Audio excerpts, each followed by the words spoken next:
പറഞ്ഞ പോലെ തന്നെ ആയല്ലോ, വാഗ്ദാനങ്ങളൊക്കെ കറക്റ്റ് ആയല്ലോ.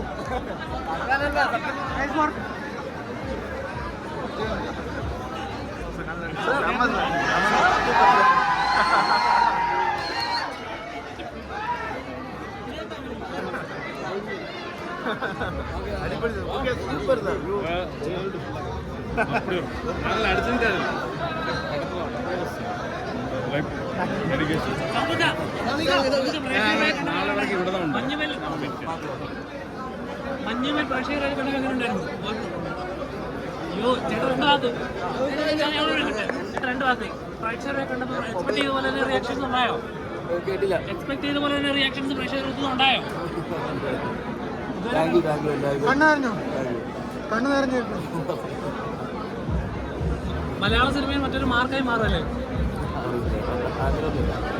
മുമ്പുണ്ടായിരുന്ന വാഗ്ദാനങ്ങളൊക്കെ കറക്റ്റ് ആക്കിയെന്ന് തോന്നുന്നുണ്ടോ?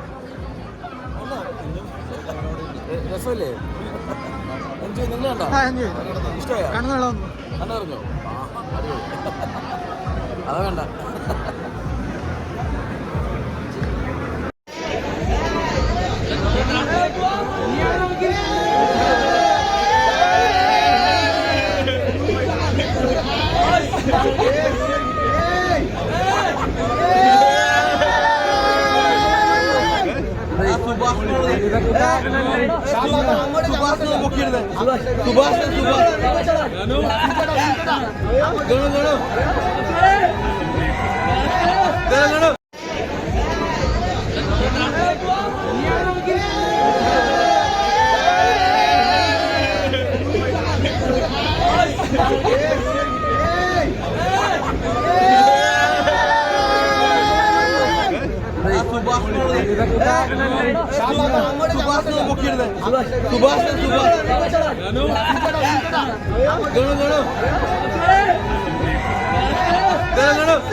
ഇന്റർനാഷണൽ ക്വാളിറ്റി ഏതാണ് വിളിക്കേണ്ടത് അറിയില്ല.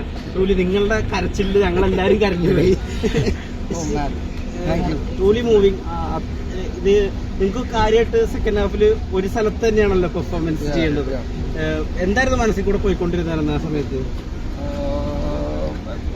സുഭാഷ് ചേട്ടൻ്റെ റോള് ചെയ്യണം. കാരണം സുഭാഷ് ചേട്ടന് ഭയങ്കര ഇൻറ്റഗ്രിറ്റിയോടെ ഒരിക്കലും ആ റോളിനും സത്യസന്ധമായിട്ട് ചെയ്യാൻ പറ്റണം എന്നുള്ളൊരാഗ്രഹമായിരുന്നു. അപ്പം പുള്ളി എന്നോടൊന്നും സംസാരിക്കില്ലായിരുന്നു അതിനെക്കുറിച്ച്. അപ്പോൾ ബാക്കിയുള്ളവരോടൊക്കെ ഞാൻ ചോദിക്കുകയും അങ്ങനത്തെ കാര്യങ്ങളൊക്കെ അറിഞ്ഞിട്ടുണ്ട്. എന്തായിരുന്നു അവസ്ഥ, തിരിച്ച് വന്നപ്പോൾ മേലിലെത്തി അങ്ങനെയൊക്കെ. അപ്പോൾ ഐ വോണ്ടഡ് ടു അണ്ടർസ്റ്റാൻഡ്. സുഭാഷിനോട് ചോദിക്കാൻ പറ്റില്ല. അപ്പോൾ അങ്ങനത്തെ ചെറിയ കാര്യങ്ങളൊക്കെ ചെയ്തിട്ടുണ്ടോ. പിന്നെ Chidambaram is A great director. അവൻ പറഞ്ഞു എന്താണ് പരിപാടി എന്ന്. Because it's such A great project. നമുക്കങ്ങനെ എന്താ പറയുക, ഓൾറെഡി ഡിഫിക്കൽട്ടായിരുന്നു എല്ലാ പരിപാടിയും. അപ്പോൾ അത് അങ്ങനെ എന്താ പറയുക, അങ്ങനെ പ്രിപ്പയറിൻ്റെ ആവശ്യമില്ലായിരുന്നു. നമ്മളെ കൊണ്ട് അവിടെ ഇട്ടേക്കണായിരുന്നു.